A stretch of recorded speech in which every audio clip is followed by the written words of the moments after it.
ñu tàmbalee ko ci buntu daara jubbanti ko xam naa ne yaa ngi ci ndax ci sa toogaay décision yi nga jëkk jël bokk na ci lu jëm ci diine programme bi nga xam ne moo nu yóbbu ci nu normaliser situation daara ministère liggéey na ci ba pare na ànd nag ñun malgré que tàmbali woon nañ ko bu yàgg waaye finaliser na ko ba waa daara yëpp jox nañu ko ci seen kàddu yooyu la ñu bëgg ñu jëmmal ko bu ñu ko jëmmalee ñu jeexal ko ak financement bu tolloog dayam ndax daara ko bu ñu ko bëggee suqali il faut ñu defal ko plan Marshall boo xam ni day andi financement boo xam ne bii ci ñetti at yi dana tax daara ñu jox ko niveau ba nu ko war a jox loolu lépp xam nañ ne sa xel a ngi ci yaakaar nga ko yaakaar nañ ko man nga ko noo ngi lay ñaan yàlla bu baax noo ngi la ciy ñaanal yàlla yàlla dimbali la ci loolu nu ngi ko wax ci turu association islamique yi nga xam ne ñoo nekk ci réew mi di la feddali ne ñun benn bët rek la ñuy xool performance économique baax na yeneen performance yi baax na waaye nun performance bi nga xam ne ci la ñu lay jàppe wala ñu bàyyi la ci mooy loo defal daara ak loo defal diine ji wasalaamaaleykum wa rahmatullahi wa barakatuhu waaleykum salaam wa rahmatullahi wa barakatuh jërëjëf association islamique yi kooku moo di professeur Makhtar Kébé moo doon wax ci seen tur su ko defee président déglu na la macha allah te itam dafa mel ni li nga wax day jàpp na ko bu baax ndax bi nga paree tàccu na la macha allah yal na yàlla mottali su ko defee ma def benn rectificatif tuuti sànq directeur des daara bi mu daaneelee ci sama commentaire dama wax ni dafa indi restitution panel bi loolu am na ku ko war a def te danañ ci ñëw léegi temps mu jot incha allah su ko defee dañuy déglu Serigne Ahmad Badawi Mbacké mu wax ci turu ëttu kër yu diine yi nga xam ne ñoom ñëpp macha allah yónnee nañ fi seen i représentant ngir ñu gunge son excellence monsieur le président de la république ci bis bu tedd bii nga xam ni moo di bisu daara su yeggalee nag xam naa protocole suñu invité d'honneur mi ngi sàkku ñu defal leen un petit résumé en français pour qu'ils puissent comprendre l'importance de cette journée nationale des daara dirigée par son excellence monsieur le président de la république nous y reviendrons tout à l'heure inchallah kon ñu teewlu sang bi Serigne Ahmad Badawi Mbacké mu wax ci ëttu këru diine yi bismillah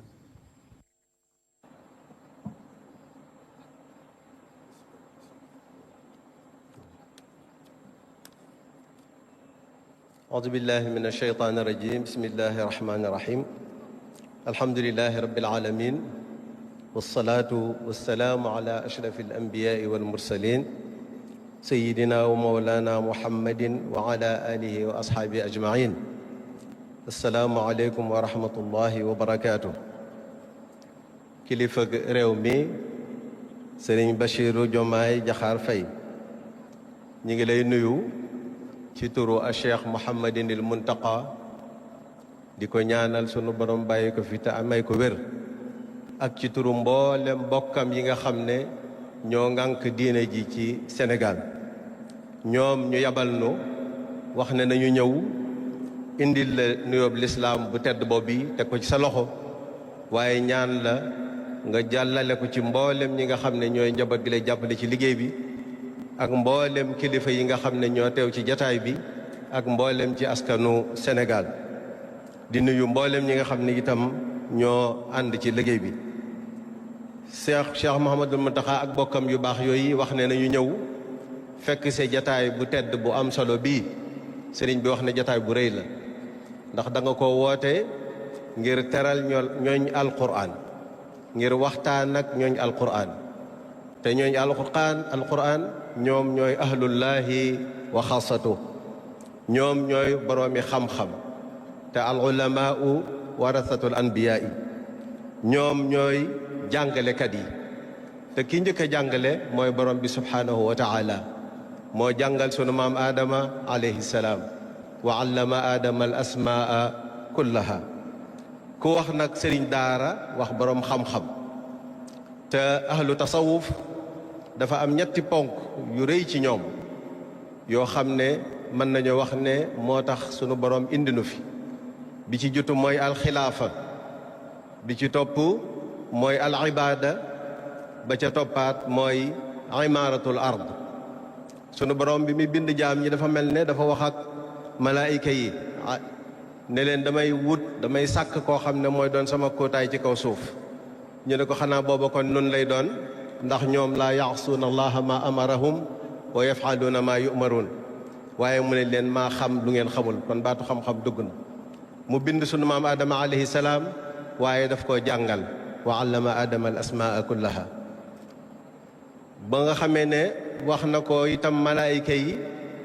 ne leen wax leen ma lii lu mu doon ñu ne ko nun duñu xam loonu xamalul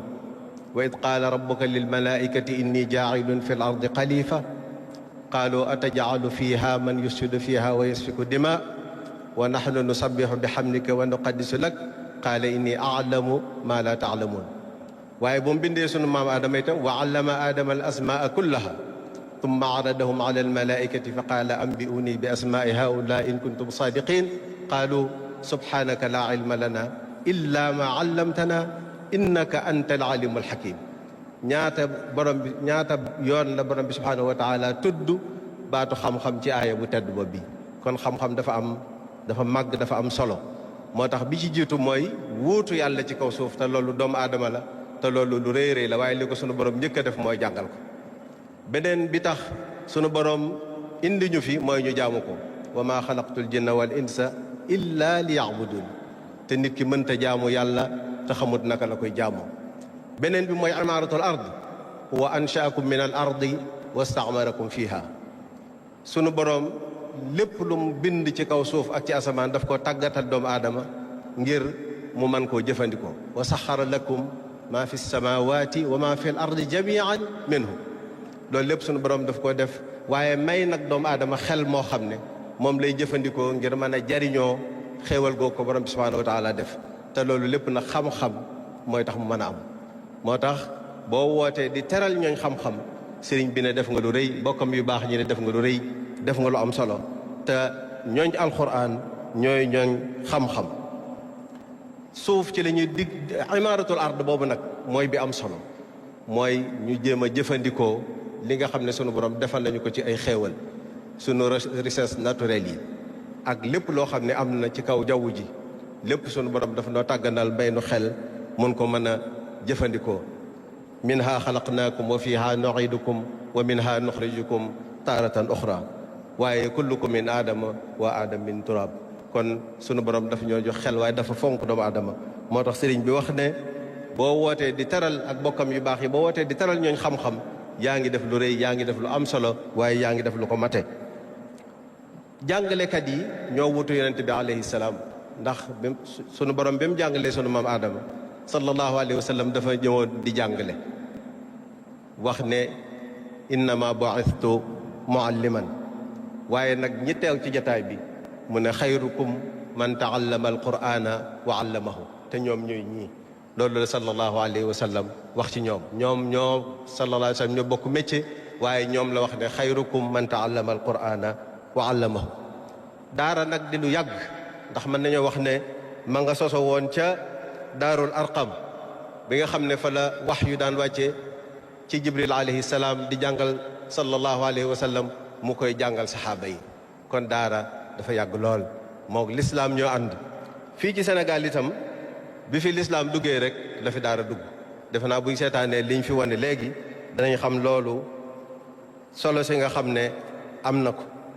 sunu maam yu tedd di kilifa yu mag yi nga xam ne ñoom lañ fi teewal tàmbalee ca mën nañu wax Ceerno Souleymane Baal imaam Abdul Qadir Cheikh Omarul Fouti waaye sëñ Maxtaar Ndumbe Jóob Xaadi Amar Fall ñoom ñëpp ay mag lañ yoo xam ne ñoo ñu sàmmal diine ji sàmmal ñu lislaam ba mu agsi fi tey te ñoo ñëpp ñu ngi ko jaaree ci daara ñooñ daara nag foo dem fekk leen fa kon boo leen dalalee tey dalal nga Sénégal gépp ndax boo demee ca tool ya ña nga fa boo demee ca càmm ga ña nga fa boo demee ca commerce ba ña nga fa boo demee ca industrie ba ña nga fa kon lépp loo xam ne lu am solo la ci Sénégal njabootug daara ña nga fa bokk kook Sénégal yi kon boo leen teralee teral nga Sénégal yëpp waaye boo leen dégloo déglu nga askan bi kon ñu jar a déglu lañ ñu jar a jàppale lañ ñu jar a dimbali lañ waaye ci wàllu social boo demee ca daara alxuraan yi ma doon wax léegi tudd nañ fi léegi université yi ñoo koy tabax waaye ñu ngi jàppale nguur gi di ko wuutu ci tabax ay fajukaay di tabax ay liggéeyukaay lépp ñu koy def ngir njariñul askan wi kon ña ngi ca secteur primaire secondaire tertiaire waaye wàllu social nag da ngay defe ne ñoom foofu moom mooy seen barab boo xam ne foofu la ñu féete kon sëriñ bi nee na jataay bi bu am solo la liñ fi wax itam fexe ba ñi jàng alxuraan ñu gën leen a jox seen cër président loolu loo ci def rek doyul ndax seen taxawaay ci réew mi jaadu na ko waaye itam am na wax ju am solo joo am wax muy ñi nga xam ne dañoo am ay lijaasa dañoo diplômé ci langue arabe loolu nga bëgg leen a nag insérer ci réewum ci doxinu réew mi loolu lu am solo la boo ko defee da nga réparer injustice bu yàgg waaye nag da nga indi njariñ maanaam lu Sénégal doon ñàkk ci ay compétences yu bare yoo xam ne ñu ngi foofu te jëfandikoo wuñ ko woon te loolu boo ko defee njariñul réew mi lay doon ba tax ne Cheikh Mouhamadul Mountakha daara ju mag jee mu taxawal nga xam ne mooy daara Cheikhul Khadim radiyallahu anhu te Cheikhul Khadim radiyallahu anhu daara mooy daara yonent bi alayhi salaatu wasalaam ndax moom rek la doon rey nahji tariqul Mustafa la ghayru wa yantahi ila siwaaya dayru moom daara joojee noona tàmbali nañ ko fa mooy de gone gi dañ koy jàngal alquran di ko jàngal fiqh mooy xam-xamu diine waaye moom ay UFR mooy université boo xam ne am nañ faculté de médecine am nañ UFR la ñuy wax léegi agronomie am nañ UFR métier et technologie yoo xam ne yu bëree bëri te dañoo xool li nit ñi soxla ñu di ko fa jànge waaye kulliyat dirasatil islamiyya nag mooy UFR étude islamique ak langue arabe lañ fay jànge dañ fay def ay modules yoo xam ne ki ciy génne ëllëg buñ ne dañuy def concours ENA mu mën a dem ndax bëgg nañ ëllëg ay sëñ Bassirou Diomaye jóge ci UFR étude islamique ak langue arabe waaye yeneen ak yeneen yoo xam ne dañoo am seen diplôme ci langue arabe waaye nag jàngaat meneen njàng moo xam ne duñ am jafe-jafe am insertion waaye centre de formation professionnelle am na fa incha allah fan yi danañ dalal ñenn ci sa njaboot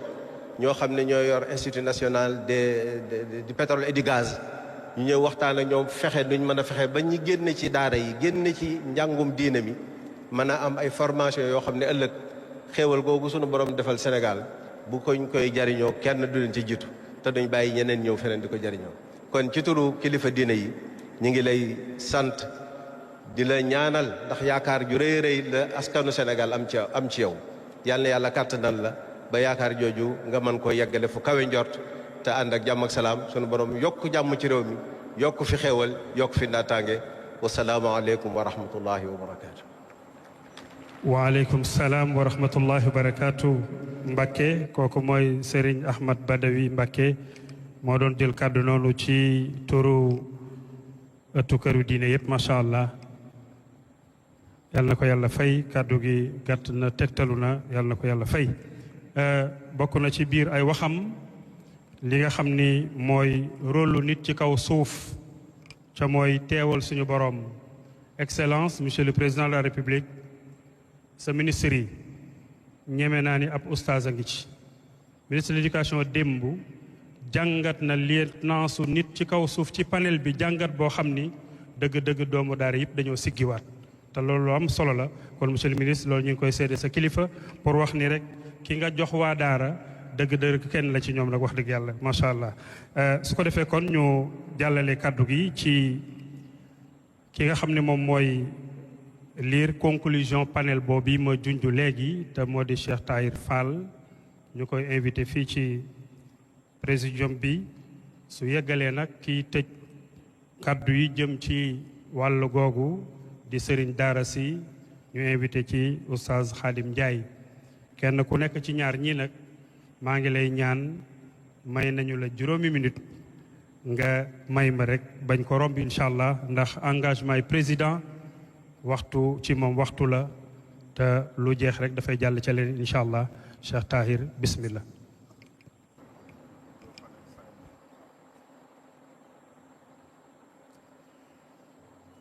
bismillahi irrahmani irrahim alhamdulilahi wassalatu wassalaamu ala rasulillah sayidina muhammadin wa ala alihi wa sahbihi wa man wala son excellence monsieur le président de la république sëriñ bi ñu ngi lay nuyu di nuyu sa gouvernement yépp di nuyu kilifa diine yi di teg nuyoo bi ci loxo suñu sang yi nga xam ni ñoo leen fi teewal ci jataay bi waaye également di nuyu mbokk borom daara yi yépp góor ak jigéen bàyyiwuñu kenn di nuyu donga daara yi nekk ci biir daara yi démb def nañu ñaari panel xam naa dana jafe ñu tënk ko ci juróomi minute ndax benn panel rek mënoo koo tënk ci loolu waaye nag ñu def lañ mën a def ci waxtu woowu panel yu dajale ay boroomi xam-xam yu boole nekk ay docteur ay chercheur waaye nekk ay doomu daara waxtaane ci yoon mu njëkk bi daara identitéem li mu doon li di ay particularitéem waaye ñu waxtaane ca ñeenti daara comme échantillon ñu jël daara Pire daara Fuuta daara Jaamal ak daara kokki démb ca Muxtaar Ndumbe Jóob ak kokki tey ci Sëriñ Ahmed Saxiir Lo waxtaan woowee sulli nañu wone nañu dëgg-dëgg identité daara danaa ci tudd ñetti tomb ndax tënk gi ñu tënk waxtu wi lool ba jiitu ca ya ñu indi mooy daara rekk réussir ci luñ mas a gis ci foyer d'enseignement ci Afrique de l'Ouest jël xam-xam bu sori bu nekk ci maneenu réew ci waneen xeet tropicaliser ko maanaam sénégaliser ko bañ a ca nekk ci seeni làkk yañ yor di ko làkk ñuy làkk ya te la daara doon yare nit ñu nekk ca te kenn ak culturé wu leen kenn soppiwul seen nekkun ak seen melokaan daara rekk réussir ci loolu daara rekk réussir ci réew mii di Sénégal bi fi tubaab yi duggee ña taxaw ni du fi nekk waa daara dong lañu ndax ña doon yor résistance ba ña ca gën a rëy boo ko tàmbalee ci Thierno Souleymane Baal ba ci ñi nga mujj a xam ñu daara yar lañu defar leen def ci ñoom jikkoy ngor ak bañ noteel ak bëgg lu baax loolu liggéeyu daara la waaye daara tam moo tabax li ñuy tudde tey la nation sénégalaise loolu tam les chercheurs ak courage intellectuel bu mag indi nañ ko te def nañu ay démonstration scientifique te kenn mënu koo dindi dëkk yi gën a mag ci Sénégal boo ko jëloon ay borom daaraa ko tabax mën nañoo jël tey rek exemple Serigne Bada bi mu taxoon fi di wax Touba la xëyee bu dee ci wàllu population muy ñaareelu dëkk bi gën a mag ci Sénégal luy Touba daara la yeneen dëkkit yeneen yoo xam ni jataay bi mayul ñu tudd ko daara moo ko tabax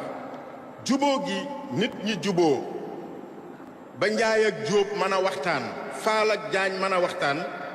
jëkk daara di fi ñëw xeex la woon waaye bi daara ñëwee ay mbokk lañu kon li ñuy tudde unité nationale ku ca génne loxo dara doot fa nekkati monsieur le président ci paneelu ñaareel bi jéem nañoo poser problème mu intégration bu daara ci biir le système éducatif waaye teg nañu ci loxo nit ñi ñaari yëf yu am solo benn mooy nature liñ bëgg a intégrer ci biiram maanaam le système éducatif ak système éducatif daara bi ñu bëgg a intégrer ci biir ndax ñaar bu ñu bëggee dëkk wala ñu bëgg a duggalante il faut nga xool ñoom ñaar kenn ku ci nekk loo mënta ñàkk ak loo mën a ñàkk kon mu poussé ñu ci lu ñuy wax dialogue lii itam yëpp waxi professeur yi la dama koy tënk dialogue des programmes yi dialogué waaye yóbbu ñu itam ci lu ñuy wax rafetal dualité bi am diggante ñaari système yi parce que dualité boobu bu dul woon ni Sénégal bindoo ci bëgg jàmm ak xajonte ak yar bi daara yar nit ci façon diine bi ñuy dund ni ñu koy dinde ci wàllu jàmm kon mën naa am dualité boobu mën naa jur lu bari ci ay xëccoo comme ni mu ko jëlee ci àddina bi tudd nañu ca panel yooyu ci tomb yi nga xam ni jàpp naa ne mënuma koo bañ a tudd enseignement des jeunes filles jàngal xale yu jigéen yi loolu ci tey la bokk ci liggéeyu tey la bokk ndax démb mi ngi fi woon waaye ampleur bi mu jël tey jëlu ko woon ba taxaw ci gën ko renforcer ndax jigéen am gu mu am solo ci société bi ak ci yar njaboot gi. tudd nañu borom daara yi comme état du Sénégal war gu ñu war a taxaw ñoom ñëpp changer paradigme mooy aw gisin gu leen di yóbbu ci nag ñu xool li ci kanam lan lañ ca tudd bari na waaye dinaa ci tudd ñetti tomb. benn bi mooy jàpp nañu ni buntu ubbiku na bu masta ubbiku ci kanamu daara mooy référentiel président de la République bi nga proposé les Sénégalais te référentiel boobu jox ak lu ñuy tuddee le capital humain jox ak lu ñuy tuddee équité sociale te waa daara gis ni seen problème yépp seen liggéey yépp mi ngi sottiku ci defar doomu aadama kon ku wax le capital humain damaa defe ni daara nga njëkk a joxoñ ku wax l'équité sociale yaa ngi njëkk a joxoñ waa daara parce que ñooy ñi fi nekk di faj di def di dindi te mel na ni kenn gisagu leen loolu tudd nañ ko ci bu ñu dee xool ëllëg bu ñuy xool ëllëg jàpp nañu ni war nañoo tabax un système éducatif boo xam ni ya ca wuute dañuy nekk en complémentarité te du nekk ci dualité yaru ak jàng science ak technique ak yarub diine mën naa ànd te mën naa bokk ci benn daje ci benn nit kon créer système boo xam day jël en charge yooyu yëpp loolu mooy li nga xam ne moom la ñuy séentu mu nekk suñ kanam bi may mujjee président de la République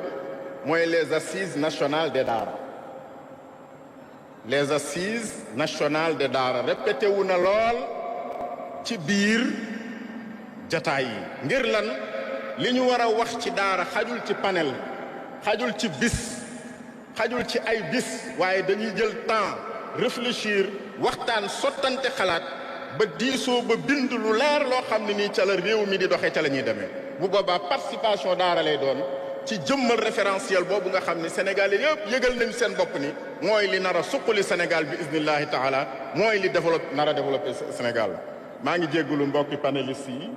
les professeurs bindoon naa fidèlement li ngeen ma binduloo waaye temps biñ ma jox moo déggoowul ak tënk ñaari panel yu rëy yooyu maa ngi jéggalu loolu asalaamaaleykum wa rahmatullahi wa barakaatu. waaleykum salaam wa rahmatullahi wa barakaatu Cheikh Tahir Fall professeur jërëjëf tënk bi am na solo mel na ni ñi teewul woon panel bi xam nañ la fa xew lépp ndax sa mën a résumé macha allah li ci des nag xam naa mi ngi ci ay archive su ko defee mbokk yi dinañ ko topp ba gis dëgg-dëgg lan la ñu wax ci loolu ndax démb ñu ngi ko àndoon ak la DRTS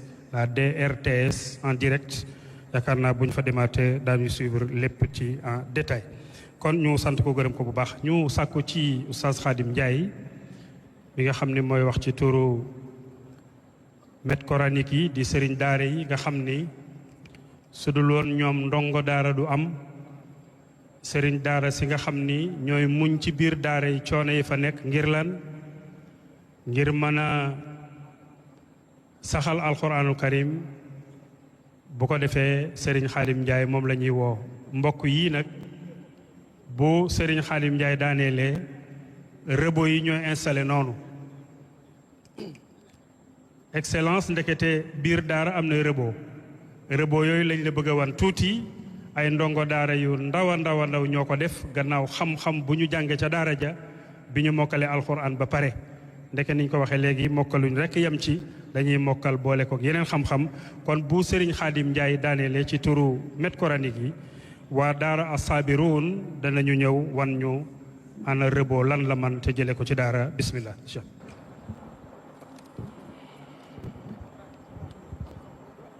أعوذ بالله من الشيطان الرجيم بسم الله الرحمن الرحيم الحمد لله رب العالمين والصلاة والسلام على سيدنا محمد الأمي الأمين وعلى آله وأصحابه أجمعين وتلك حجتنا آتيناها إبراهيم على قومه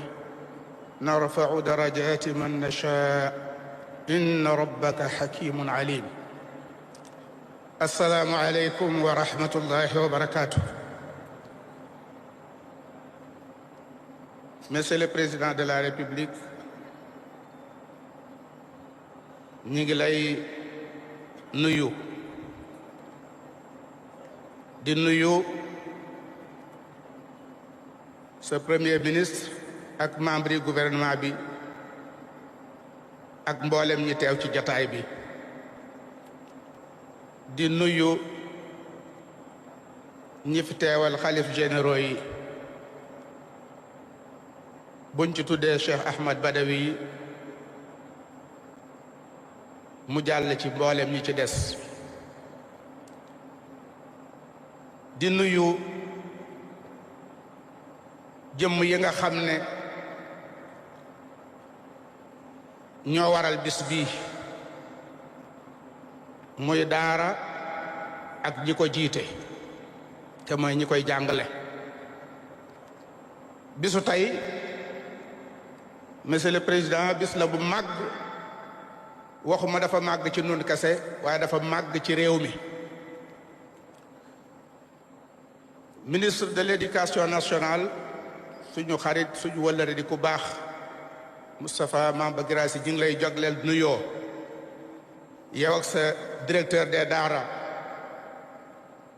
inspecteur Babacar Samb. yow ministère bii defar nit moom lañ la sase ñu nekk acteurs yoo xam ne dañuy defar nit. defar nit nag du ci jëmm ji kese li ngay def ci biir jëmm ji ba muy fonctionner comme li taxoon ñu bind ko loolu booy defar nit. kon bisa gi bu am solo ñu ngi nuyu mboolem association daara yi ñi jiite daara yi fédération aar daara mboolem association yépp waaye maa ngi ñaan nag ñu may ma présenté jëmm joo xam ne benn personnalité la bu lu bari nekk ci biir. xam naa su ma ko waxee noonu dana xaw a yéeme. dafa am ku ñuy wax Ligue des écoles coraniques du Sénégal muy rabitatul madarisul coraniya fi Sénégal. jëmm jooju laa lay présenté monsieur le président. mi ngi judd 2001. lambe ay daaray alquran. ñi ngi lay jox nuyoob Serigne Abdoul Aziz Touré Fass Touré. nuyoob Serigne Bakhtar Naar Lo ca Kokki. nuyoob Serigne Bachirou Mbacké moom Serigne Habibou. daara yooyu ba Njaareem ba Touba ba Ndakaaru muy association daara bi njëkk ci réew mi. seeni kàddu kilifa yooyu dañ ma koo jox ne naa ko andi moo tax sëñu ma koo ñàkk a wax. macha allah jërëjëf. te buñ ko waxee mboolem association daara dana ci gis boppam ndax ñun ñëpp daara lañ am. monsieur le président ñu ngi lay wax ne confiance totale la kilifa yooyu am ci yow ndax sa diine xam nañ ko wala am nañ ci yaakaar ju wér ndax li feeñ ci yow. daara du mbirum àddina kese mbirum àddina ak àllaaxira la. ñu tànn ko nekk ci mu nekk jihaad ñu yamale kook suñ bakkan looloo tax ñu fiir ci. bi nga ñëwee nag liñ gis ci yow tax na bi ministre bi wootee ñu war a waxtaane nan la ñuy réglementé nan la ñuy xoole daara ba teg ko ci norme yoo xam ne ginnaaw monde moderne lañ nekk dana dëppoo ak ni mu war a demee waaye contenu bi dañ ko fay bàyyi système ba itam ni muy doxee dañ ko fi bàyyi. kon nag ñoo ngi ñaan li nga xam ne fekkoon nga ko fi ci ay loi yoo xam ne da doon gàllankoor daara waaye kenn amutoon fiitu appliqué ko ak yi nga xam ne am na ñu ñeme ñu ko doon laal dañoo fas yéene ñu jubbantiwaat loolu ba daara ñu ba ko mu fonctionner comme li ko tax a jóg mission dara bañ koo laal. loolu mooy kàddu yi nga xam ne ñoom neewoon nañ naa leen ko andil li ci des nag mooy gone yi ñuy génne ci daara yi buñ mokkalee alquran mbedd yëpp léegi ay kaang la ndax mokkal waaye buñ génnee fu ñuy dugg ban enseignement am na ñuy góorgóorlu di jéem a am ay cycle primaire 3 ans def leneen buñ ci génnee contenu bi lii génn ci daara yi ci mokkal xajuñu ci loolu te amuñu moyens yi nan la ñuy def njàngum diine mu dëgër bi ak li ci war a ànd ak bu xale yi génnee lan la ñuy liggéeyee jàng alquran ba eggal amoo am xëy lañ daan xëyee ca àll ba ca tool yooyu nekkatu fi kon léegi ñi ngi ñaan àll bi nga xam ne tax na bekkoor tax na ñëpp ñëw ci taax yi ñu xoolaat ko sëriñ daara yi mën nga ne 80% yi ci àll bi lañ jóge ñu delluwaat ci àll bi am espace bu yaatu xale yi mën a jàng mën a yaru yar boo xam ne du am benn influence boo xam ne day jógee fu kenn xamut loolu yëpp bokk na ci li nga xam ne ñi ngi koy ñaan ñu bàyyi ci xel daara yi asalaamaaleykum wa rahmatullahi wa barakatu waaleykum salaam jërëjëf waaleykum salaam wa rahmatullahi wa barakatu Serigne Khadim Ndiaye mi doon wax ci turu Serigne daara yi te mooy maître coranique yi kaddu gi leer na macha allah su ko defee kon ñu ànd ak waa Rebo daara As-Sabiroun ñu ànd ak Seyda Koura Gueye ngir mu commenter leen tuuti xale yi li mu war a def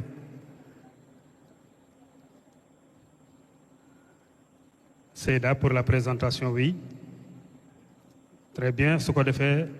Seyda président ngoog Sey Rebo ngoog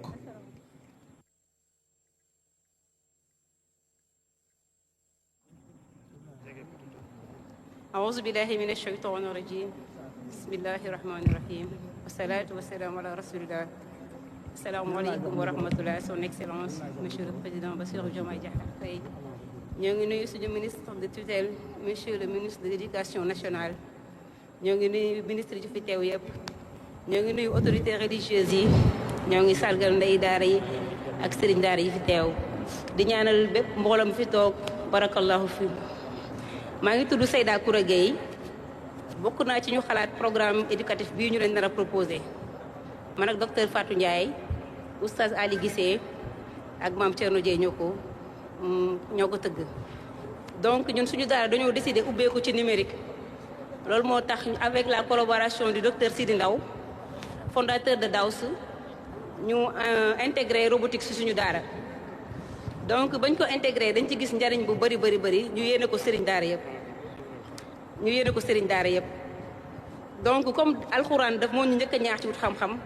moo tax ñu intégré robotique donc pour ñu xamul robotique ñu ko miinul xale yi dinañ leen defal tout de suite benn petite démonstration ñoo ngi woo sëriñ daara yëpp ñu intégré programme boobu xale yi ñëw leen kon ñu ànd ak xale Rebo yi acca xale yi ñëw leen wuyu Seyda dem leen jërëjëf yow sëriñ daara yàlla na la yàlla fay wattu la sa daara ndax yaa ñu jàngal ba ñu xam diine yàlla na la yàlla fay wattu la sa daara yonent bi nee na bu xale bi jànge Basha bismillahi rahmani sadara fay ñu yaayam fay nañu baayam fay nañu xale bi jàngal sëriñ daara yaa tax duñu tux duñu naan duñu avarese daara yaa tax duñu fen duñu jëw duñu xeebaate masha Allah assalaamu aleykum wa rahmatullah wa aleykum salaam ya ustaaz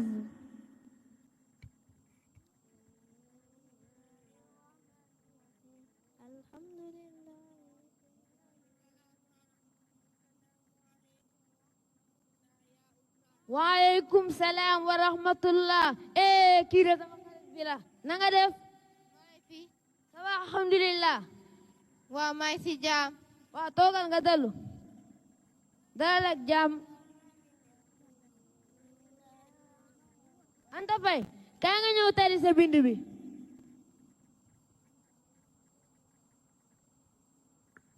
أعوذ بالله من الشيطان الرجيم بسم الله الرحمن الرحيم والضحى والليل إذا سجى ما ودعك ربك وما قلى وللآخرة خير لك من الأولى ولسوف يعطيك ربك فترضى ألم يجدك يتيما فآوى ووجدك ضالا فهدى ووجدك عائلا فأغنى فأما اليتيم فلا تقهر وأما الصائل فلا تنهر وأما بنعمتك ربك فقدر صدق الله العظيم. Anda fay de sa bind bi le def nga ñetti yàq mu nga dem toog nga jàngal ko Ousmane Dieye ñëwal nga bëggal sama xarit bi toog.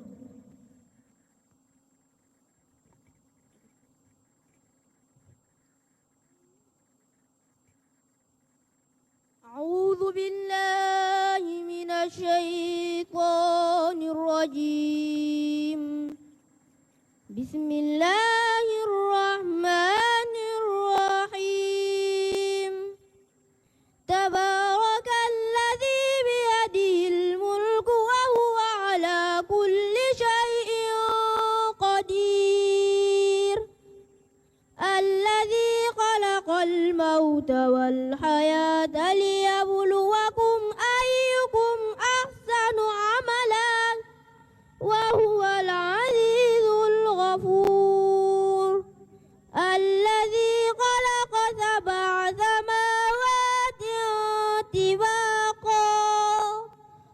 ما ترى في خلق الرحمن من تفاوت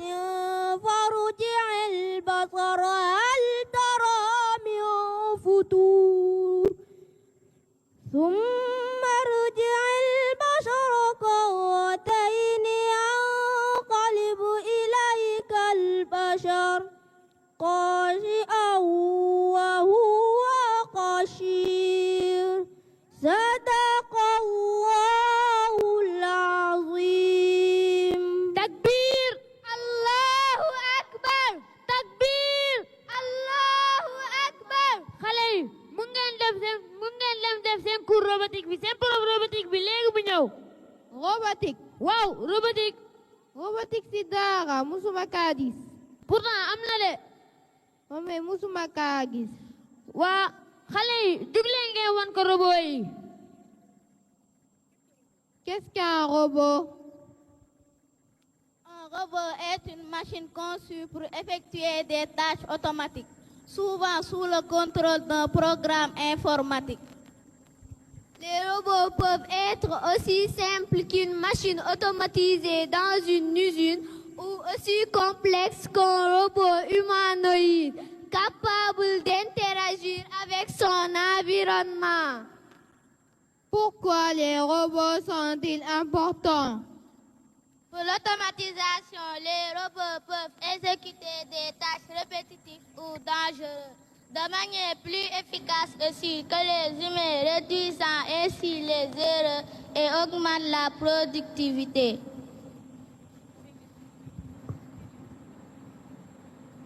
Pour l'innovation, les robots stimulent l'innovation technologique en permettant de nouvelles possibilités dans des domaines comme la santé, la fabrication et l'exploration spatiale. En économique, en augmentant l'efficacité et la production, les robots contribuent à la croissance économique et à la compétitivité des entreprises. Donne-moi un exemple d'application des robots. En industrie, les robots industriels assemblent des voitures, soudent des pièces, effectuent d'autres tâches dans des environnements de production. Dans le domaine de la santé, les robots chirurgicaux assistent les médecins lors d'opérations délicates avec une grande précision. jërëjëf xam nañ ni mokkal ngeen robot ba mu mokk rumbux léegi nag kaay leen wàññi lan la robot di def jërëjëf ngeen jéggal ñu rek buñ sañoon léppay egg waaye nag suñu gan gi moom ñemewu ñoo jël temps bu ëpp ci moom acca wan leen ñu robot lu muy def gaaw te ngeen moytu nag ministre yi ñoo jàkkaarloog yéen waaw bu fi robot def luñ ko def loowul de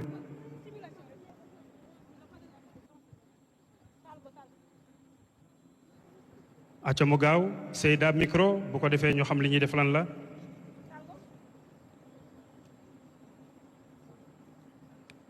ñu expliquer ñu tuuti ñu mën a gis lan la ñuy def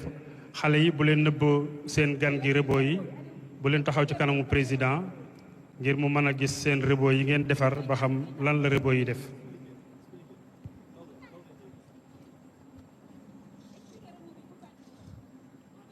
bu fekkee da nga nekk seen kër nga am problème li tànk mun nga jël robot nga yónni ko muy dem di la jëndal ay bagages. luy loolu nee na mën ngaa jël robot bi di ko yónni mu lay jëndal ay bagages takbir macha allah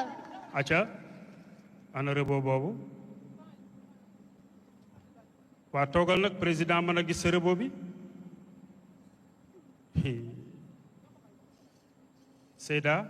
dafa mel ni président gisul robot yi ndax xale yi ñoo toog ci kanamam na xale yi puus xale yi ñooy puus rek waaw kay président mën a gis robot yi acca dafa mel ni batterie bi dafa faible.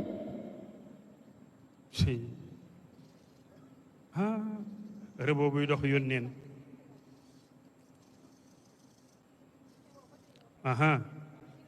acca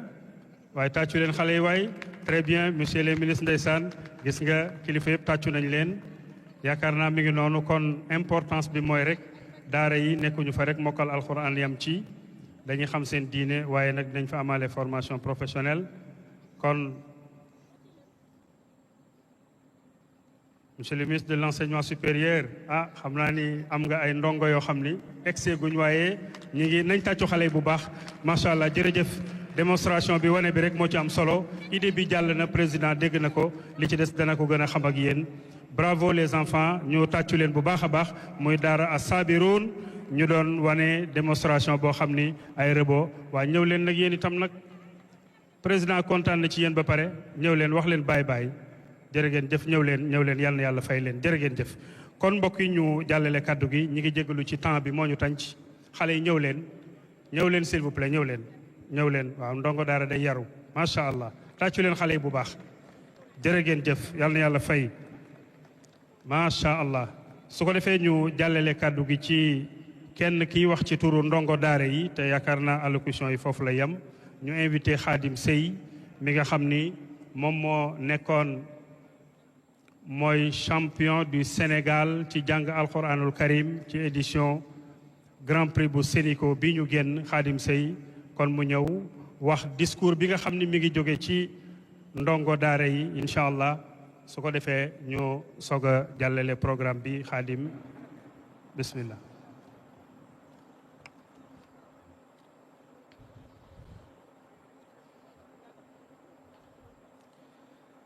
أعوذ بالله السميع العليم من الشيطان الرجيم بسم الله الرحمن الرحيم إن هذا القرآن يهدي للتي هي أقوم ويبشر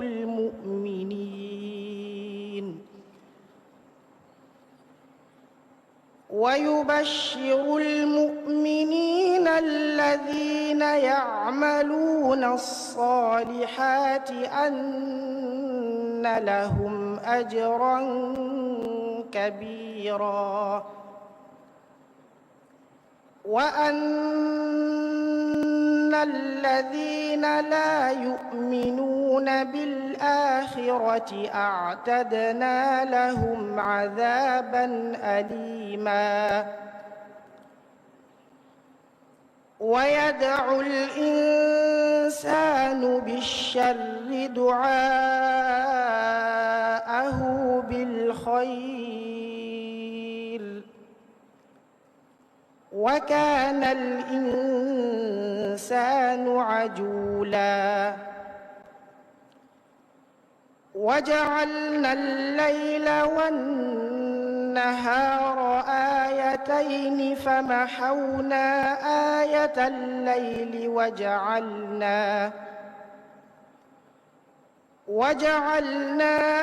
آية النهار مبصرة لتبتغوا فضلا من ربكم ولتعلموا عدد السنين والحساب وكل شيء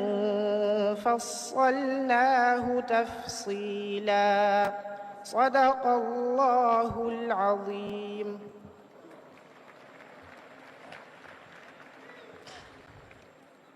jërëjëf Serigne Khadim jërëjëf kon kaay Khadim ñëwal jërëjëf jël sa kayit dafa mel ni son excellence monsieur le président de la république ndonga daare yi dañuy wax ni à la place de yëkkati discours di la ko jëmee te seen maam yi ak seen papa yi ak seen nijaay yi ku ne yëkkati kàddu jëme la te ñoom ña nga ca biir weccoo nañ seen kàddu googu bégal la ci alquranul karim kon loolu la ko ndongali wecce jërëjëf Khadim jërëjëf macha allah kon su ko defee dañuy wax ni excellence monsieur le président de la république bokk na ci kilifa yi fi teew moo di imam Cheikh Gueye mi ngi ci salle bi toog délégation bu Serigne Abdoulahi Dia bu fondation bu Sénico moom it macha allah ñu ngi fi njabootu alhaaji Sidia Dramé di président ulema bu Mandeng ñu ngi fi waaye njabootu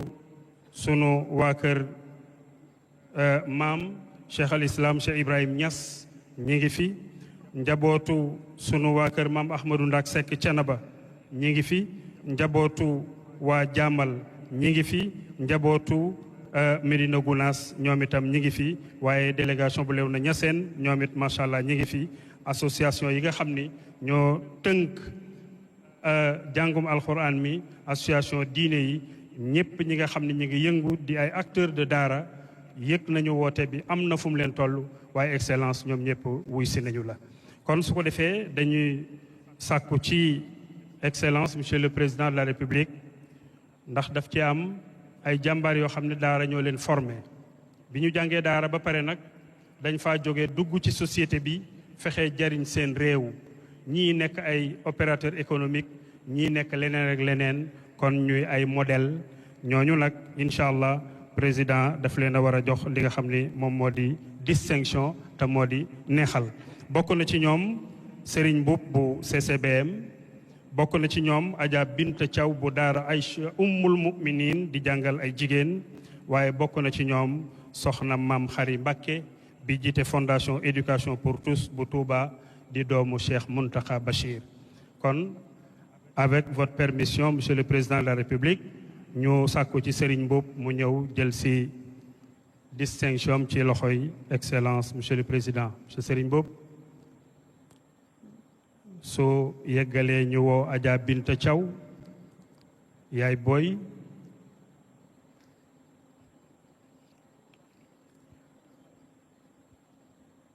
Serigne Bouba Ngok di produit daara di ko xam ne daara moo ko formé nga xam ne sax yaakaar naa élection yi ñu génn kat présenté woon na bëgg a jël réew mi kon gis ngeen ndeke daara pare na pour yor réew mi incha allah kon ñu jox président de la république waaw kay Serigne wuyul président nga jël sa distinction kon lii tam ñi ngi ko jagleel waa daara mbokk yi jërë ngeen jëf macha allah am na solo jërëjëf excellence lii gis-gis bu xóot la waaw gis ni daara moo la formé nga dugg ngir mën a jàppale réew mi kii dañ ko war a wax jaajëf dañ ko war a neexal jërëjëf kon su ko defee Adja Binta Thiaw bismillah yaay booy nee na al yawma miladi nee na tey jii sax dafa tombeek muy sama bisu anniversaire kon yaakaar naa ne am nga double cadeau waaw sa anniversaire président de la république jox la cadeau loolu moom c'est historique kon bismillah Adja Binta Thiaw mi ngi sa ginnaaw yaay booy bismillah soxna su tedd ngi soo xam ni daara yi mu taxawal yépp njàngum jigéen mi ñu doon wax moom ay jigéen lay jàngal ñuy mokkal alxuraanul karim waaye nag di def lu am solo ci réew mi di jël ay prix international waaye di nekk ay ingénieur ak leneen Adja Binta Thiaw ngoog yaay booy macha allah mi ngi jot moom itam neexalam ci loxoy son excellence monsieur le président de la république macha allah jërëjëf yaay booy ndeysaan walay Thiaw yàlla na la jig daara ja bismillah yaay booy ñu woo soxna su tedd soxna maam Xari Mbakke bintu Cheikh Muntaka bismillah soxna si moom mi nga xam ne moo jiite fondation éducation pour tous nekk ci Touba nee na man sama fondation li ñu xam te di ko doxal mooy ñëpp am droit ci jàng kon ñëpp la ñuy jàngal macha allah kon soxna maam Xari Mbakke ngoog war a jël bismillah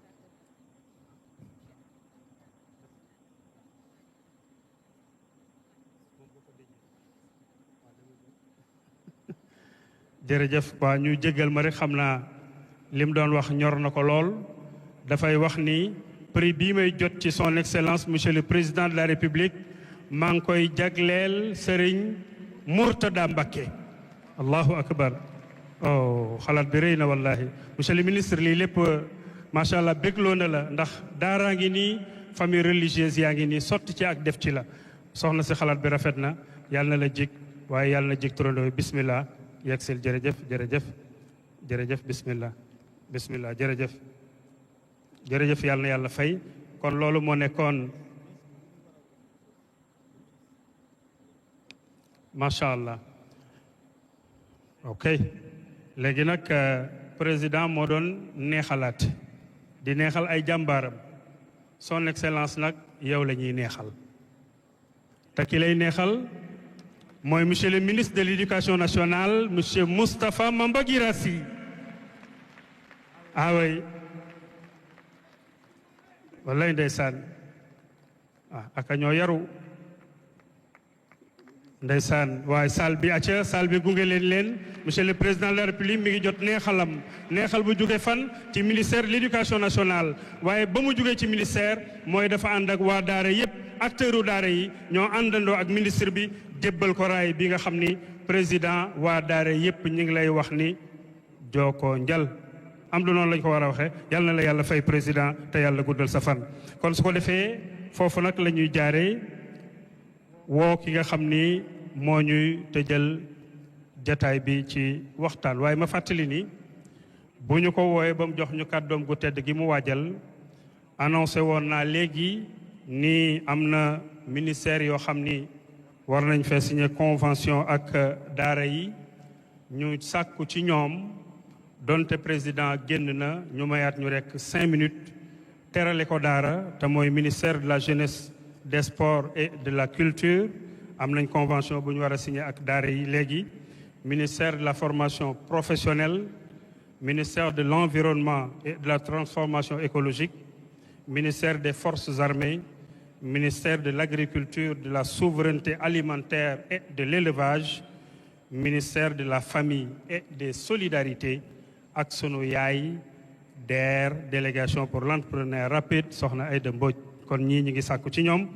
bu président retiré woo tam incha allah ñu may ñu 5 minutes signeel ñu li nga xam ni moom moo di convention bi. mbokk yi maa ngi jox kàddu ki nga xam ni moo egsi au pouvoir jël daara dugal ci xolam.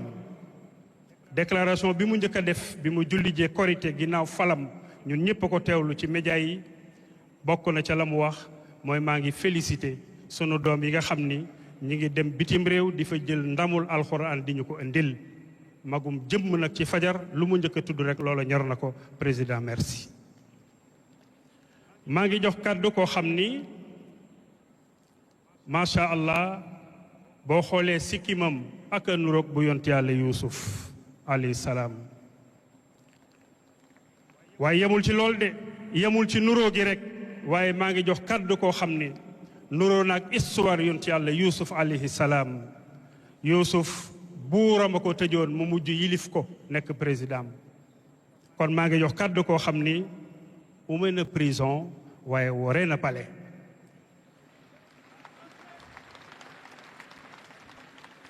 maa ngi jox kàddu koo xam ni keroog ba nga xamee ni dem na ziyaare ji waajuram góor ci élection yi ñu génn ñëw nuyu ko sukk ci kanamam toogul ak moom ci kaw déedéet kii xam na baayam kii xam na luy kilifa bi mu ko nee jàpp loxo daf ni groupe ci suuf ak grade yi mu ràngoo yépp ne ko bàyyi naam may sa président mais yaay sama baay président yaa gore waaye yemu ci mbokk yi bi mu ko nuyoo ba pare lañ fa waxante ñoom ñaar ñoo ko xam waaye lu ñu image bi wan mooy la yonent yàlla yuusufa wanoon baayam yonent yàlla yuusufa ba mu réere ay at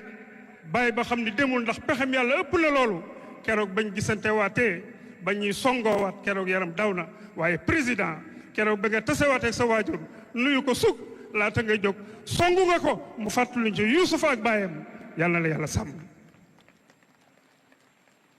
waaw l'histoire s'est répétée plusieurs fois defe naa ne bu ñu neexee sax ni kat ka annahu hu waaw mel na ni moom waaye ba tey mooma yàlla na la yàlla sàmm ni mu sàmmee woon yonent yàlla yusufa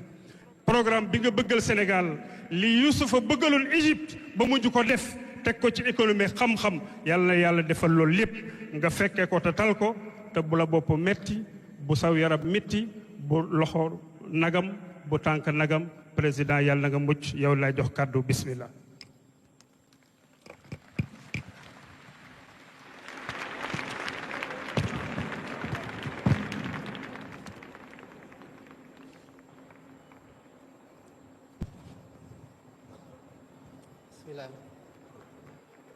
bismillah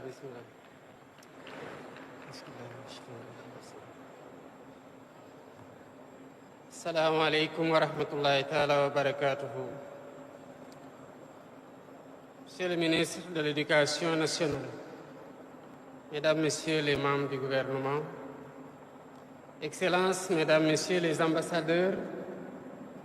Monsieur le directeur des affaires religieuses et de l'insertion des diplômés en langue arabe, honorables chefs religieux, honorable Borom Dara, cher Ndeyu Dara, cher Ndongo Dara, distingués invités, Mesdames, Messieurs. C'est avec une émotion empreinte de respect et de reconnaissance que je prends la parole en ce jour, marqué par la célébration de la 3e édition de la Journée nationale des Dara. Ce moment solennel nous offre l'opportunité de nous arrêter un instant pour contempler une institution qui constitue l'une des pierres angulaires de notre patrimoine spirituel, culturel et éducatif. Je veux nommer les Dara. Instituée par le décret 2023-225 du 18 janvier 2023,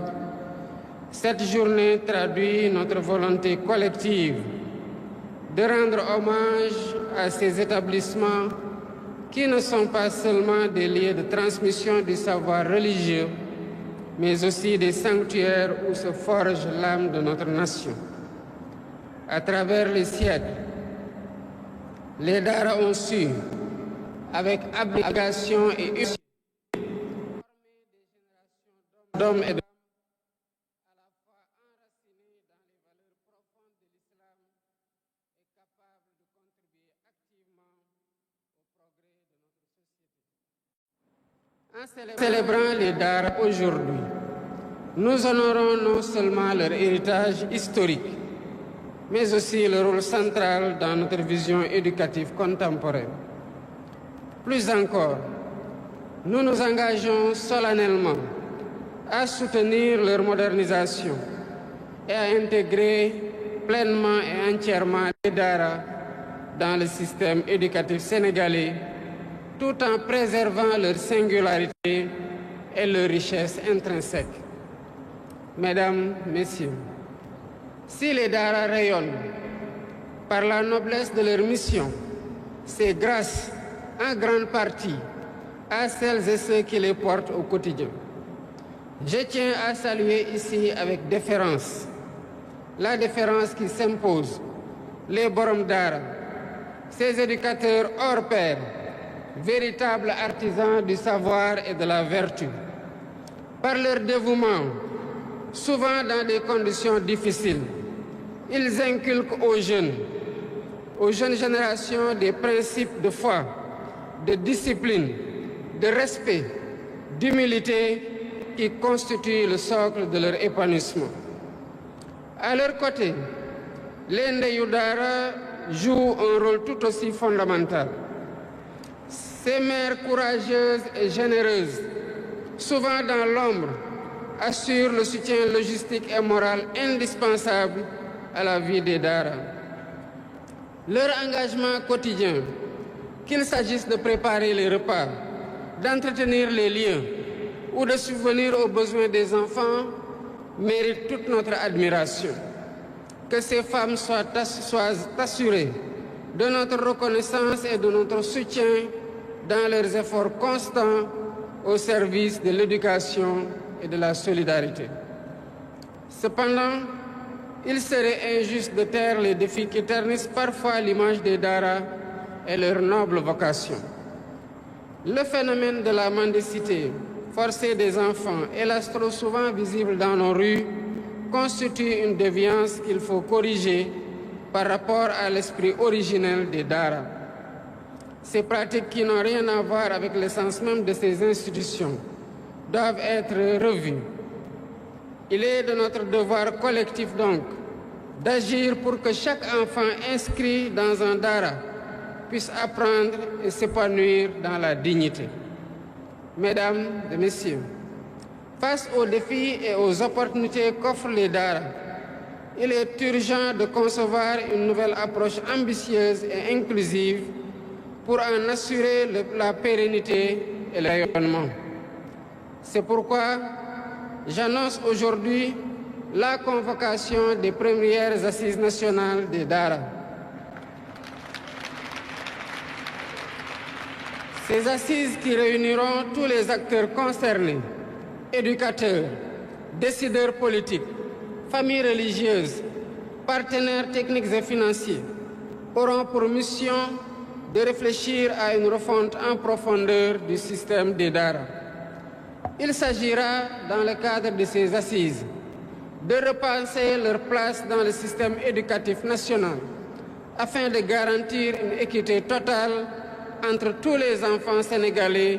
quelle que soit leur voie éducative. Deuxièmement, il s'agira de diversifier les contenus pédagogiques en introduisant des disciplines modernes telles que les mathématiques, les sciences, les langues étrangères et les compétences techniques pour préparer les jeunes à un monde en constante évolution. Troisièmement, il s'agit de créer un cadre institutionnel et financier stable pour soutenir les Daara, public-privé et en appui de l'État. Cette réforme ne vise pas à dénaturer les Daara, mais à leur permettre de répondre avec efficacité et pertinence aux exigences de notre époque, tout en préservant leur âme est leur vocation première. Déjà, les daara modernes témoignent de leur capacité à s'adapter et à exceller. Les succès éclatants des ndongo daara lors des compétitions internationales de mémorisation et de récitation du Saint-Coran en sont une preuve éclatante. Ces jeunes garçons comme filles font honneur à la nation et portent haut le flambeau de l'excellence sénégalaise. Par ailleurs, les élèves issus des daara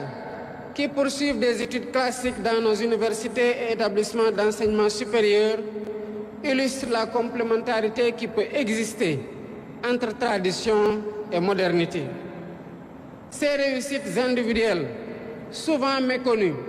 nous rappellent le potentiel immense des daara et la nécessité de leur offrir un cadre optimal d'épanouissement. Mesdames et messieurs, la préservation et la valorisation des daara sont une obligation morale. Elles sont un acte de foi envers notre identité et notre avenir. Ces institutions, bien plus que des écoles, sont des lieux où se transmettent les valeurs de solidarité, de respect mutuel,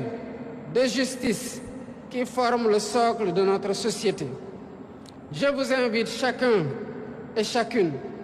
à œuvrer pour faire des daara un modèle d'excellence éducative et de cohésion nationale. C'est ensemble que nous réussirons à bâtir un Sénégal où chaque enfant, quelles que soient ses origines, quelles que soient ses croyances, pourra s'instruire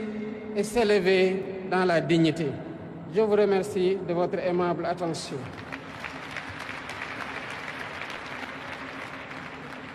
Assalamu alaikum wa rahmatullahi ta'ala wa barakatuhu.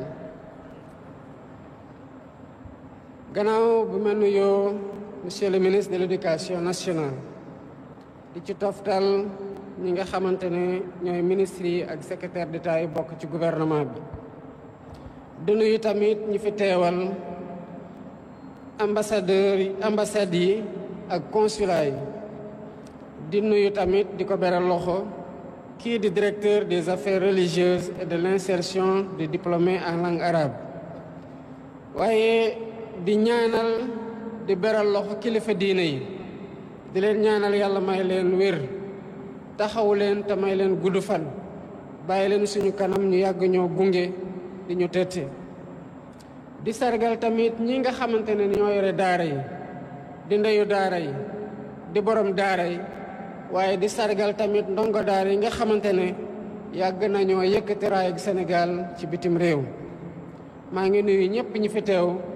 di góor ak jigéen. di wax ne mbégte gu rëy laa am ci taxaw fii tey di wax ak ñi nga xamante ne ñoo fi toogal daara di wax sax ak ñoo xamante ne amoon nañu yéen a teew fii waaye seen diisaayu tànk mayu leen ñu teew ci bés bi jombul na fi ñu nekk ñu ngi ñuy déglu te bu ñu déglul sax na ngi leen ñu yeggalal suñuy nuyoo ci ñoom ak mbégte gu ñu am ci ñoom ak cofeel gi ak worma gu ñu am ci ñoom di bokk ak ñoom bés bii nga xamante ne tey di ñettoolu bés ñu ngi koy jagleel daara muy nag bés boo xam ne yàlla may nañu ñu war a taxaw xoolaat taar gi nga xamante ne daara am na ko ci biir Sénégal te mu doon lu yàgg doon loo xamante ne bu doon tabax la ci société sénégalaise daara mooy fondation bi ndax daara moo defar ñëpp ñi nga xamante ne tey ñooy mooñaat di tettewaat ñi nga xamante ne ñoo nekk ci société sénégalaise. alhamdulilah rabil alamin ci bi ñu yàlla mayee ci décret 2023-2025 ñu jëmal journée bi muy wane nag suñu taxawaay temm ci sargal daara yi di sargal ñi nga xamante ne ñooy nekk ci daara yi di mooñ di defar doomu aadama yi di defaraat ruux yi te ci doomu aadama yooyu la ñuy taxawaat sukkandiku ci ñoom ci seen yar ak ci li jiitu ci ñoom ci ay valeur ak ci diine ngir tabax réew mi. kon daara weesu na rekk foo xamante ne dañ fay jokkalante xam-xam waaye dafa nekk foo xamante ne dañ fay defaree doomu aadama di defar ruuxu doomu aadama. loolu moo tax daara ay nu ñu yàgg nañu fi lool te yàgg nañoo tàggat nit ñi di góor ak jigéen ci ay génération di leen jàngal yar di leen jàngal oyof di dindi lépp loo xamante ne rëy la ci ñoom pour gën leen a saxal ci loo xamante ne loolu mooy diine di diine islaam waaye defar leen tamit ngir ñu mën a dugal seen loxo bu baax a baax ci liy tabax réew mi. kon bu ñu dee sargal daara yi tey dañuy sargal lépp loo xamante ne ndono la ci mag ñi waaye di sargal tamit ñun seen gis-gis ak seen liggéey ci li nga xamante ne moo jëmal li société sénégalaise tey te ñu koy bakkoo fu ne di ko sant yàlla bu baax a baax alhamdulilah rabil alamin ci li ñu yàlla may ci daara fii Sénégal ak ci ay mag yu baax yoo xamante ne jox nañu héritage bu am solo. kon lii di suñu engagement tey mooy gën a jàppale daara te fas yéene nañ ci taxaw bu baax a baax a baax ànd ceeg ministère bi waaye ànd ceeg ñi nga xamante ne mooy borom daara yi mooy ndeyu daara yi mooy kilifa diine yi ci biir réew mi ak sax ak ndongo daara yi. waaye ni ñuy jàppale système daara yi du rek gën leen a ñongal gën a baaxal bërëb yi ñuy jàngee gën leen a gunge ci jàppale ci fan wu ne waaye tamit loolu ak nuñ ko def dinañu bàyyi li nga xamante ne mooy taarixu daara mooy identité wu daara mooy li nga xamante ne mooy richesse u daara ak singularité wu daara ndax bu daara yi melee nu ñu may tey seen mission moo tax te ñu matal ko bu baax a baax waaye tamit dañ ciy sargal ñëpp ñoo xamante ne ñoo taxawoo daara ba daara nekk lu mu nekk tey te ñu doon na ko ci foo xamante ne ak dëggu ci ak dogu ci lañ ko tabaxee. ñii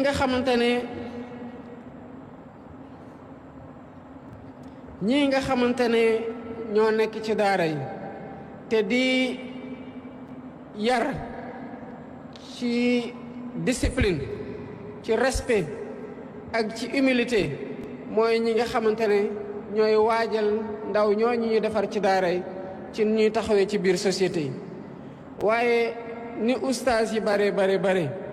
bu dul woon ndeyu daara yi taxaw seen wet njaboote ñëpp taxaw te yenn saay sax duñu leen gis di togg di bale di taaral di defar xale yi di leen tett di leen jàppale kon xëy na ndam gi daara am tey dina xaw a am fu mu dese. kon gàcce ngalaama yéen ñëpp ñi nga xamante ne yéenay ndeyu daara yi taxaw ci wet ustaas yi yore ay daara sax waaye di matal liggéey googu nga xamante ne daara jàng koy def. jigéen ñooñu laa bëgg a wax ne nañu xam ne ñun dañu leen di bëgge bu baax a baax di leen ndammoo waaye tamit bëgg leen yëkkati ci bés gii tey pour taxaw ci seen liggéey gu rafet bi nga xamante ne ñu ngi koy def jaarale ko ci daara. laaj na nag bés gu mel nii tey ñu taxawaat seetlu xool li nga xamante ne mën na nuroog luy gàkkal daara ñu gën ko defar gën ko ñongal muy ni ñuy taxawoo xele yi ci ni ñu nekkee ci mbedd mi. loolu nag responsabilité état la waaye responsabilité ñi nga xamante ne ñoo nekk ci daara yi la dinañ ci gën a taxaw bu baax gën a jàppalanteeg daara yi pour xool naka la ñuy fexee ba loolu jóge fi waaye njàngaleb daara gën a sax gën a dëgër gën a ànd ak jamono ak nu muy doxee. kon dina baax bu ñu demee ba toogaat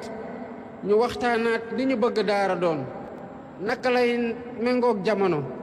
pour ñii nga xamante ne ñooy génne ci daara yi mën a intégré wu ci nu mu gën a yombee ci société sénégalaise. loolu moo tax may woote ci bés ni ki tey ci njiital ministre de l'éducation nationale booloo ci ñi nga xamante ne ñoo nekk ci daara yi pour ñu am ay waxtaan yoo xamante ne ay assises nationales des daara lay nekk. waxtaan yooyu day tax ñu xoolaat biñ ci toogee muy ñii nekk ci daara yi ñii nekk ci gouvernement bi ak ñëpp ñoo xamante ne ñuy jàppale ci nu ñuy waxtaanee te ci lu war a nekk réforme yi ñu war a andi pour daara gën a taxawee lii di place am. loolu nag buñ ko waxee dañ ciy xalaat ñetti tomb bi ci njëkk mooy naka la ñuy fexe ba daara taxawaat ci place am ba fexe ba kiy jaar ci daara ak kiy jaar ci beneen école donte ñoom ñëpp ay doomu sénégalais lañ état du Sénégal taxawoo leen yemale leen képp ci ku nekk boo tanee ci yoon wi nga xamante ne foofu nga bëgg a jaar pour defar sa bopp. waaye tamit dina baax ñu fexe ba nit ñi bu ñu jàngee diine ba pare ñu bañ a am pour jàngaat maanaam ñu xool ni ñu leen di jàngalee diine lan lañ leen di jàngalee ci wetu wa pour bu ñu paree ci njàngum diine ñu mën a am liggéey goo xamante ne ci daara ji lañ ko commencé jàng pour mën a bokk ci ñoo xamante ñoo ci gën a xarañ ànd ceeg nag lépp loo xam ne mën na leen yombalal seen liggéey fii ci biir réew mi wala ci bitim réew. war nañoo tamit xool naka la ñuy sampee kuréel pour gën a taxaw daara muy taxawoo goo xamante ne dafay jaar ci koom waaye dafa jaar tamit ci liy jëmal daara ci kanam te xam naa ne waxtaan yooyu biñ ca demee bu soobee yàlla dinañ ko gën a matal. réforme bii nag ñuy waajal te xam naa ne lépp lu ciy tukkee ci waxtaanu ñii fi teew tey nar cee teew ci bés bu jotee ñoo ko nar a waxtaanee ndax boo bëggee dimbale waa daara faw nga laaj la waa daara ji fan lañ mën a jaar ba dimbale leen méngoog li nga xamante ne mooy seen gis-gis. waaye am na lu ñu seetlu mooy daara yi nga xamante ne gën nañ leen moderniser ba dem ba tey ñu egg ci ay université bokk ci ñi nga xamante ne loolu la daara mos a jàngale yàgg nañoo may ndam surtout ci compétition internationale yoo xam ne ay góor ak i jigéen mel ni ñu fi jaar sànq yàgg nañoo yëkkati raaya Sénégal. waaye nañu fexe tamit ba ñii nga xamante ne dañuy génn ci daara yi di dem ci université islamique yi que mu nekk fii ci Sénégal wala mu nekk ci bitim réew mën na booloo bokk liggéey ak ñi nga xamante ne dañoo jaar ci système éducatif traditionnel bi ma bëgg a wax foofu mooy école moderne bi defar les fonctionnaires notamment et les autres acteurs de la République.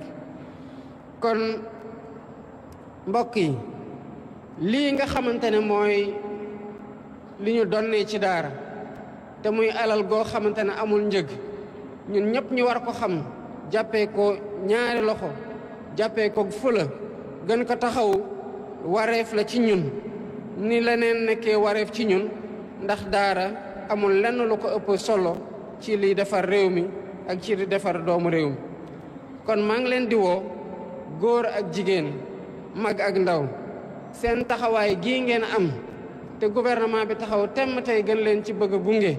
ndax ñun li ngeen di defar moom la ñuy utiliser muy ressource humaine te nu ngeen ko mooñee ba mu gën a mën a ñong pour ñu utiliser ko noonu pour tabax réew mi rek yéen lañ koy santé kon jàppalante gi du mën a ñàkk waaye ci loxo ak kaw loxo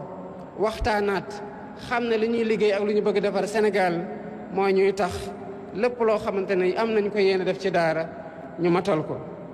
bëgg naa nag balaa may tëj sama kàddu ma beral loxo kii nga xamante ne mooy secrétaire général de la Ligue islamique muy invité d'honneur bi nga xamante ne woo ngeen ko ci bés bi te di ko sargal di ko jaajëfal bu baax a baax ci taxawaay bi nga xamante ne am na ko ci diine gi ci benn fànn wépp nag rawatina ci jàppale gi nga xamante ne mu ngi koy jàppale ay daara yu bëri nekk ci biir réew mi maa ngi leen di sant di leen gërëm asalaamaaleykum wa rahmatullahi taala wa barakaatu.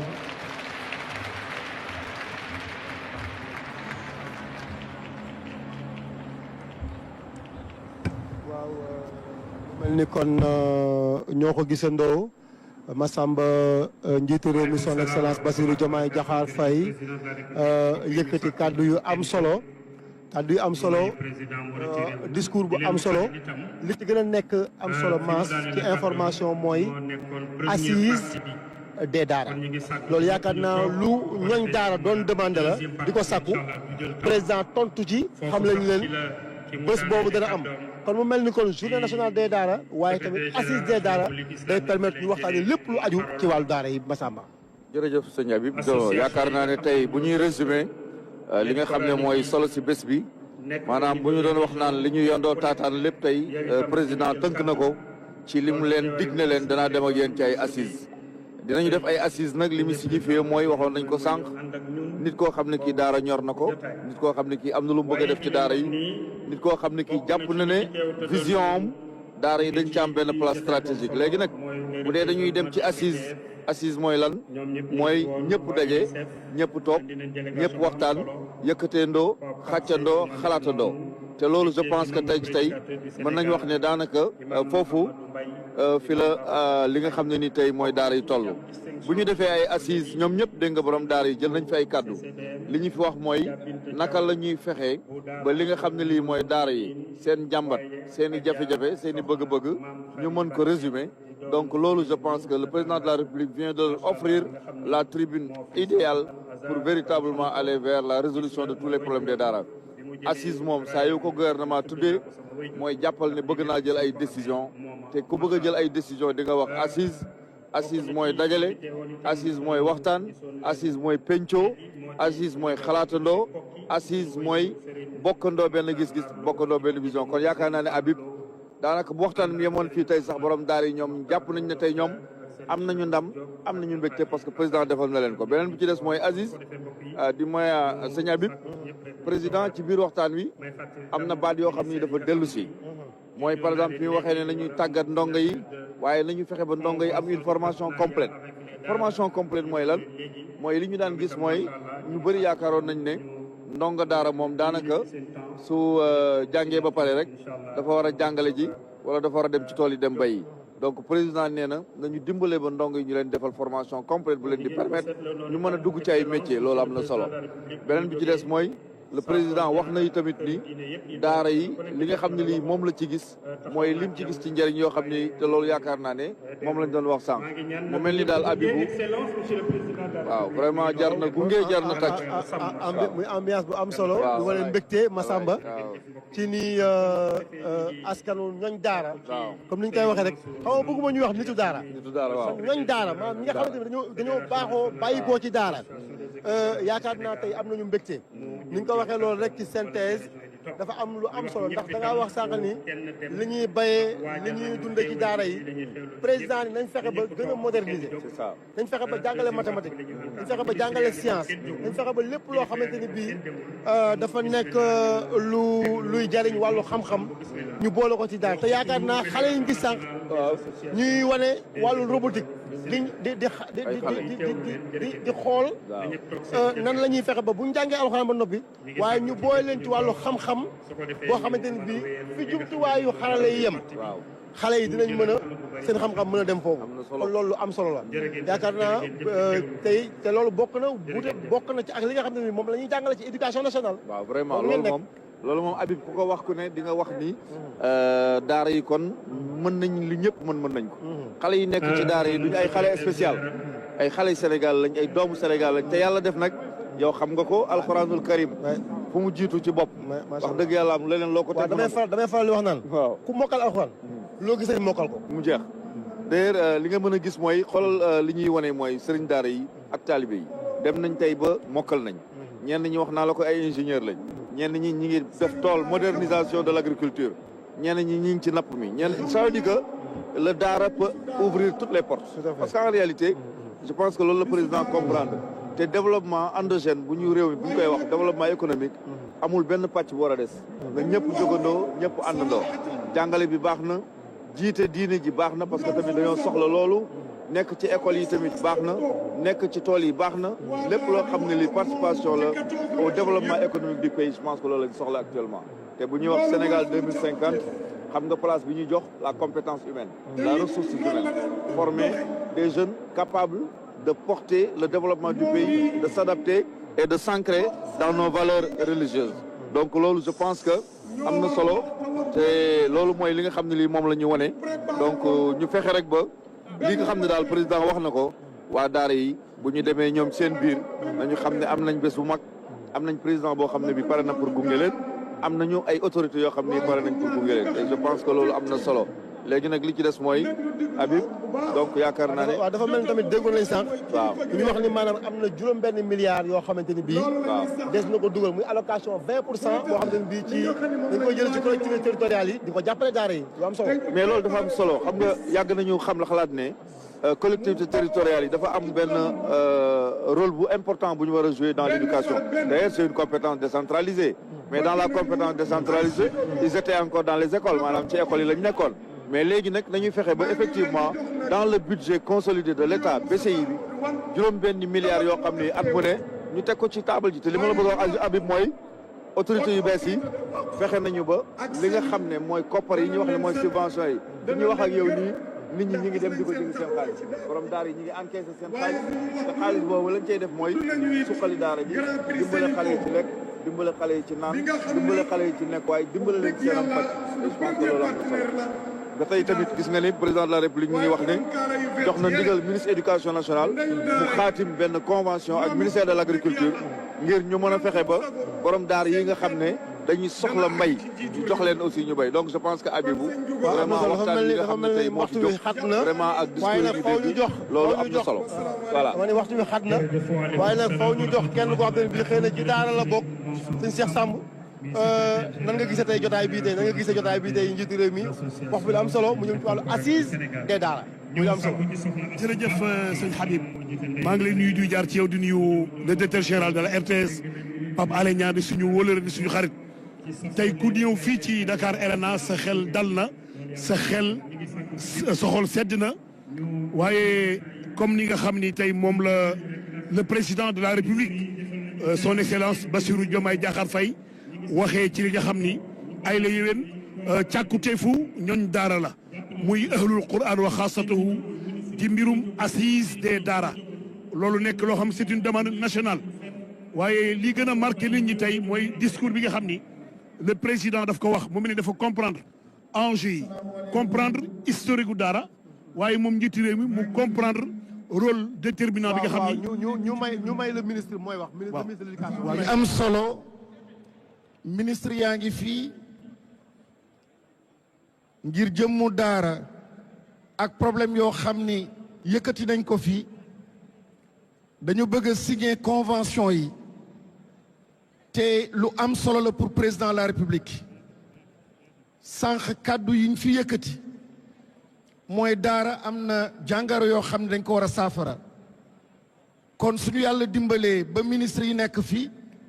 dama bëgg ñu ànd ak dal dellu ku nekk toog Imam Tahirou Fall maa ngi ñaan kenn ku nekk ci yéen ñu toog pour ministre signer convention yi pour daara ngeen jàppale ma ci dimbali leen ma ni ci toog mbokk yi ngeen baal ñu Samba dafa mel ni li ministre wax am na solo muy ay convention yoo xamante ni bii ministère bi daf ko war a signé wala boog ay ministère dañ ko war a signé ak waa ñooñ daara mu mel ni kon tey jii lii chef son excellence Bassirou Diomaye Diakhar Faye wax dinañu fexe ba jàppale daara yi donc dañ koy tàmbalee maas ci ministère yi muy ministère de la jeunesse boo ko waxee ku ne xam na ni moo yor ndaw ñi muy ministère des forces armées ministère de la formation professionnelle ministère de l'agriculture ndax yaa ngi wax sànq wàllu mbay mi tey ku ne xam na ni bay moom ci daara la fekk baax kon ay convention bu ñu ko signé mu jëm ci wàllu mbay mi loolu xam na ni lu am solo la loo xamante ni bii ministère de la famille ku ne xam na ni li président doon wax sànq ndeyu daara yi laaj nañu jàppale leen ndax ñi nga xam ne bii ñoom ñoo féetoo ak ñoom mooy ministère de la famille et des solidarités yaakaar naa ak ministère de l'environnement ndax tey jii buñ sensibiliser ndongo daara yi ci ni ñuy yaxanal aalam bi dina am solo lool kon loolu am solo la maas est-ce que Habib xam nga ni bu mbay mi suqiwaatee ndongo yi dañuy delluwaat ci àll ba ak sëriñ si gis nga yalwaan mi nga xam ne mi mooy sonal léeg-léeg yenn affaires yi problème yi ñu am yëpp day jeex parce que gis nga du dara yalwaan du dara lu dul tële borom daara bu tële rek mooy yalwaan loo ay xale waaye tey ji tey buñ leen signé convention ak ministère de l'agriculture ñu mën leen a jox jiw jox leen ay tracteur dañuy dellu ci àll ba goraat àll bi bay ko des fa ministère de la famille yaa ngi koy wax ndeyu daara yi ku ne xam ne rôle bi ñu joué mais tey ministère de la famille mën na leen a organiser ci ay mbootaay jox leen ay convention dafa leen ay financement ay subvention ak waa DER waa DER aussi dégg nga ñu ngi koy wax soxna ay dëmbooj ba tey yaa ngi wax formation professionnelle boobu ci gën a neexati parce que tey vraiment loolu dañ ko soxla ci daara yi pour man xale boo xam ne bi jàng nga daara macha allah nga boole kook sa jàngam français wala sa jàngam anglais léegi soo demee ba am niveau entrée en sixième wala BFM mais am nga droit tànn ne man damay continuer defi xam-xam wala damay continuer dem uti sama yeneen expertise nga def menuiserie nga def maçonnerie est-ce que xam nga ne boo xooloon tey lu jëm ci plomberie yu bëri amul ci suñu koñ bi donc vraiment Habibou loolu am na solo yaakaar naa sëñ Cheikh dañ lay jox rek benn minute ndax tey am na ay convention signé nañ ko te convention yi lu am njëriñ ci daara la. am na njëriñ ci daara Abibou Mbaye bi nga xamee ni ministère de compétence ak direction ak délégation yi nga xam ñoo ko war a def waaye day war a waat ni l'insertion de l'enseignement religieux dans le système éducatif sénégalais yàgg nañ ko def mais Bassirou Diomaye Diakhar Faye son excellence le président bi mu ñëwee ak gouvernement Sénégal daf ko gën a dëggal ndax discours bi jógee na ci xol dugg ci xol wane tamit place su xalif généraux yi nga xam ne ñoom fa ñu toog ñoom xalif généraux yi ñoom ñooy daara ndax daara mooy tàggat jàmbaar daara mooy jur borom xam-xam daara mooy jur jaamukatu yàlla waaye mooy jur citoyen modèle Habib Mbaye. jërëjëf sëñ Cheikh Samb jërëjëf Massamba Thiam ñu ngi ñuy wax ni nii waxtu wi daf ñu xoj waaye nag information bi ñu mën a jàpp daal mooy njiitu réew mi wax na les assises des daara mais également li nga xam ne mooy ay convention yoo xamante ni bi ministère de la jeunesse ministère de la famille ministère de l'environnement ministère des forces armées environnement agriculture ñun ñëpp dinañ def ay convention signé ko ngir jàppale daara yi kon yaakaar naa bés bi doon na bés bu am solo boo xamante ni tey ñooñ daara bëgg nañu fépp fu Sénégalais nekk te doon xëy na doon ŋàññ taxawaalu bi nga xamante ni bii ndongo daara ñu ngi koy taxawaalu yaakaar naa amatuñu benn prétexte ci gis ab ndongo daara mu nekk ci mbedd mi di taxawaalu ndax kat njiitu réew mi wax na ni kat lu ko naqari la te yaakaar naa ñooñ daara fii jël nañ ay engagement yoo xamante ni bii war nañu mën a éradiquer phénomène yooyu ngir Sénégal mën a jëm kanam ndongo daara yi nga xamante ne bii ñooy jóge ci njàngale mi ñu dugal leen ci tissu éducatif bi ñu bokk ñiy jàng di am xam-xam doon ay ingénieur man ni ma koy waxee rek ku jóge ci daara ji am say diplôme bu jiite jotee nga jiite bu dawal avion jotee nga dawal avion kon mbokk yi lii mooy li nga xamante ni bii tey jëloon nañ leen ko fii ci Dakar Arena ngir bés bi ñu jagleel waa daara muy lu am solo ci njiital son excellence Bassirou Diomaye Diakhar Faye jërë ngeen jëf ba beneen yoon ci yeneen jotaay seen télévision nationale di sant bu baax ak a gërëm mboolem ñi nga xamante ni bii jàppoon nañ ci liggéey bi coordination bi Dame Sylla ba ci réalisation bi ak équipe RTS yi nga xamante ni bii yëpp ñëw nañ fii ci Dakar Arena jërë ngeen jëf ba beneen yoon